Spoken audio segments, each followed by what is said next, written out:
Sejam muito bem-vindos ao canal, eu sou a Giza Guerzoni e hoje eu quero ensinar você os primeiros cuidados com o pássaro do amor. Isso mesmo, com os agapornis, que são aqueles azuizinhos ali e aqueles verdinhos aqui também. Agaporn é o pássaro do amor, porque quando a gente traduz ágape é amor e ornis é pássaro.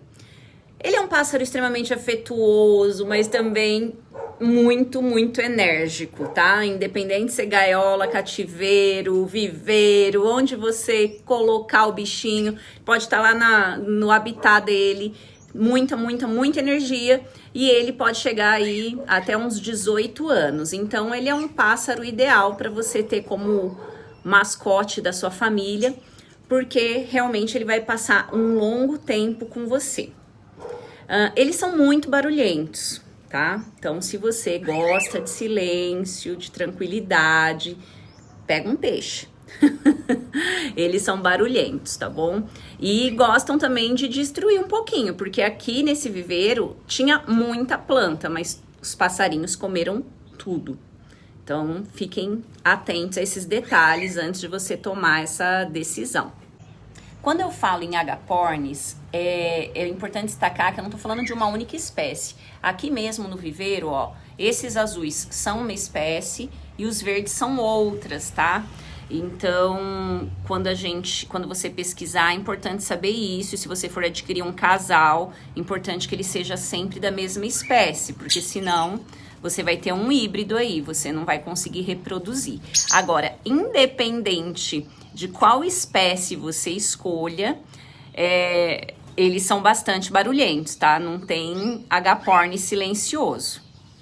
São ao todo 9 espécies de agapornis, né? E tem um deles que não é domesticável, vou colocar o nome dele aí porque eu não sei pronunciar.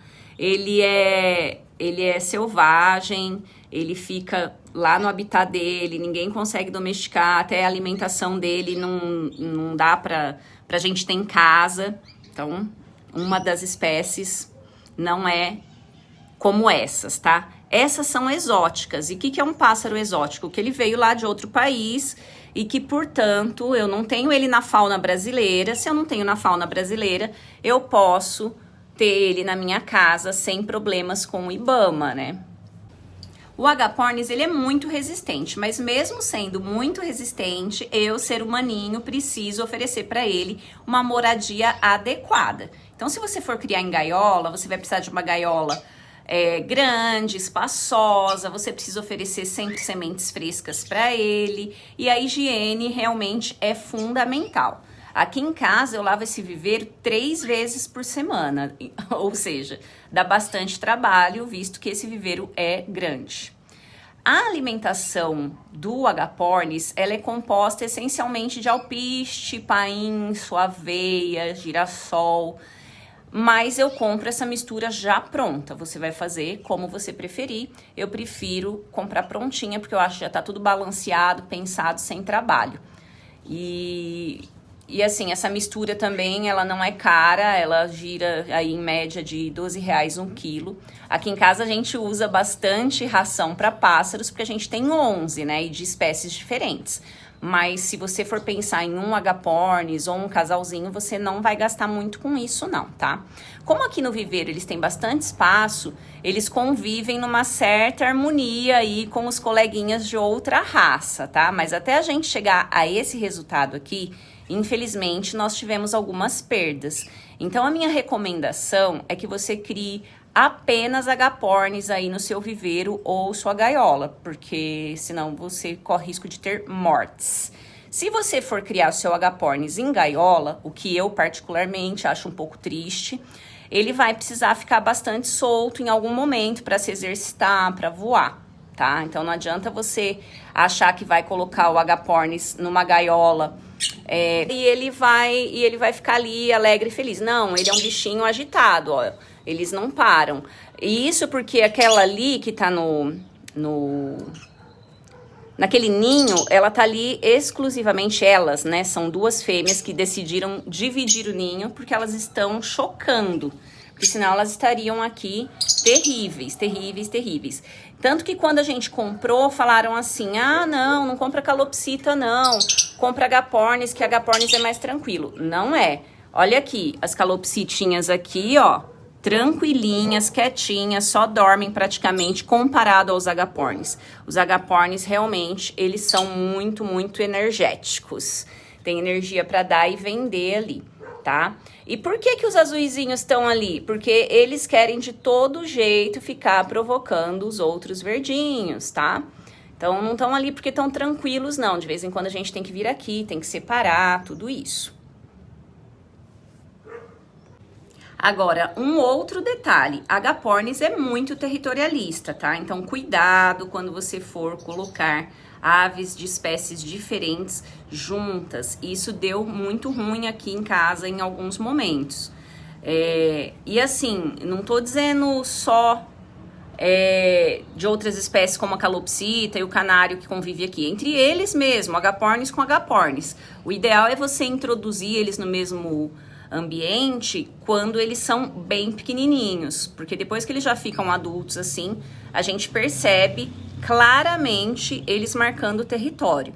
E infelizmente a gente já viveu experiência assim de tá com o Paco que já tá com a gente há acho que 1 ano e pouco. O Paco filhote, a gente pegou um canário na mão, o Paco no colo, pegamos um canário. Ele deu a bicada foi direto na jugular do canário e o canário morreu na hora. A gente já encontrou outros canários aqui no viveiro mortos, com furinho, e a gente sabe que infelizmente aquilo foi uma bicada, tanto que a gente já decidiu que não vai comprar outros passarinhos, porque embora a gente tenha espaço para isso, não adianta. Esses aqui convivem em harmonia, vamos deixar assim, não vamos colocar mais ninguém aqui para não correr o risco, né, dessa coisa de marcar o território, matar os bichinhos, porque a gente não compra bichinho para ver morrer, para ver sofrer, nada disso, né? A gente quer que eles convivam aqui em paz, harmonia e tranquilidade. Uma outra coisa que eu sempre gosto de falar eu não gosto de pegar o bichinho à força. Então, quando ele não quer vir comigo, eu não forço, né? Não fico ali obrigando, porque isso só deixa a sua ave estressada. Olha ali que fofo, por isso que eles são a ave do amor. Eles ficam assim, o tempo todo, juntinho. Parece que eles ficam dando longos beijos de amor, apaixonado. É uma graça. Agora, como eu ia dizendo, eu não gosto de ficar pegando o bichinho à força, porque ele fica muito estressado com isso. E então eu não vou ficar tentando agarrar ele para mostrar para vocês aqui.